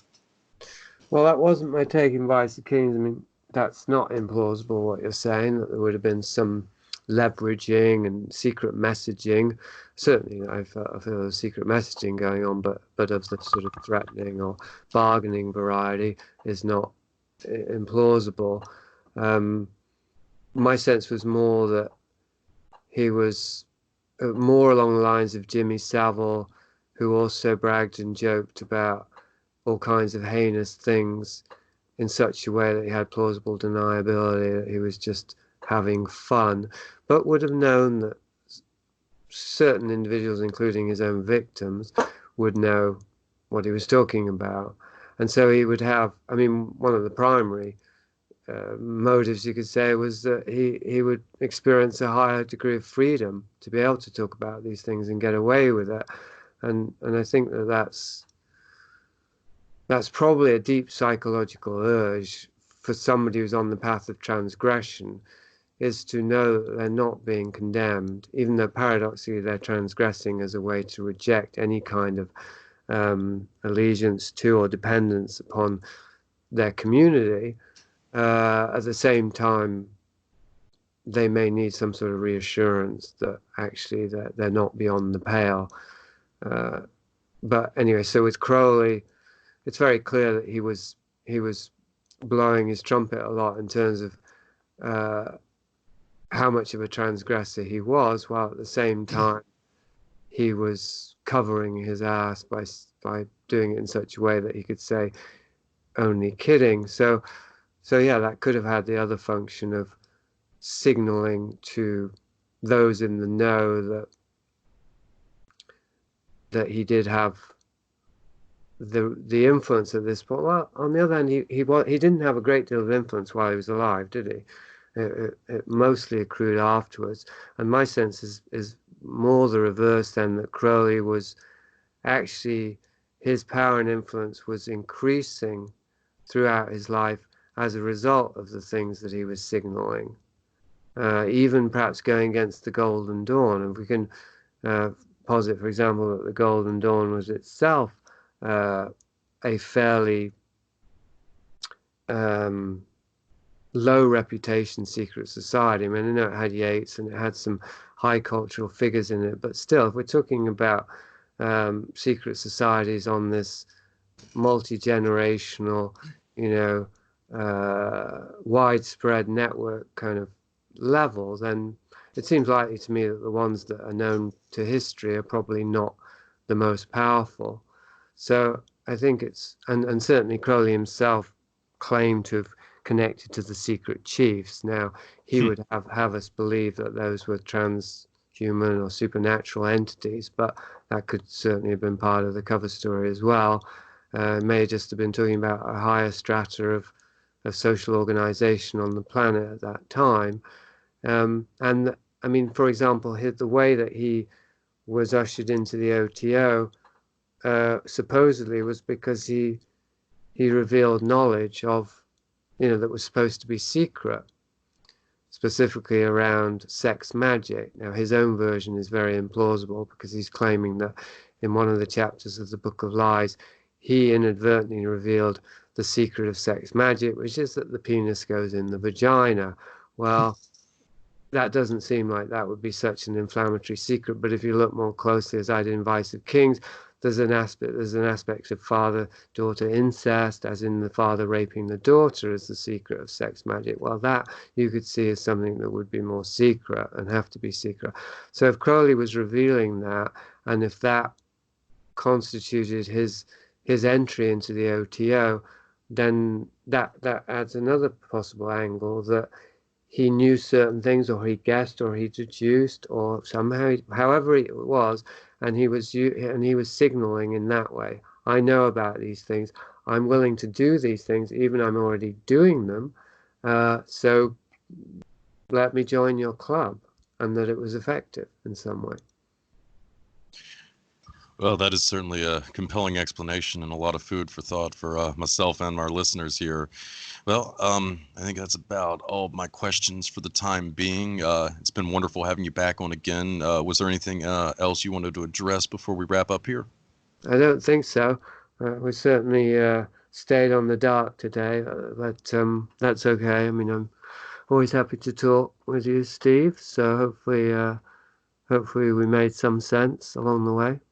Oh, I think we absolutely did. Well, this is Jasun Horsely with me again, the curator of the blog Audit Culture and the podcast The Liminalist, author of Vice of Kings and Prisoner of Infinity. As I said at the beginning of this, you guys should definitely check out those books if you had not already. And hopefully Jason's work, Maps of Hell, will be coming out soon, because it is just excellent. And hopefully this has helped build some excitement up for it. So, Jason, thanks again for dropping by. And hopefully next week we'll be back with some more exciting news in this regard, maybe in regard to the Mystery Babylon series, or maybe something else. We'll just have to see. But either way, we'll be back next week. So stay tuned, dear readers, or dear listeners, rather. Bye-bye.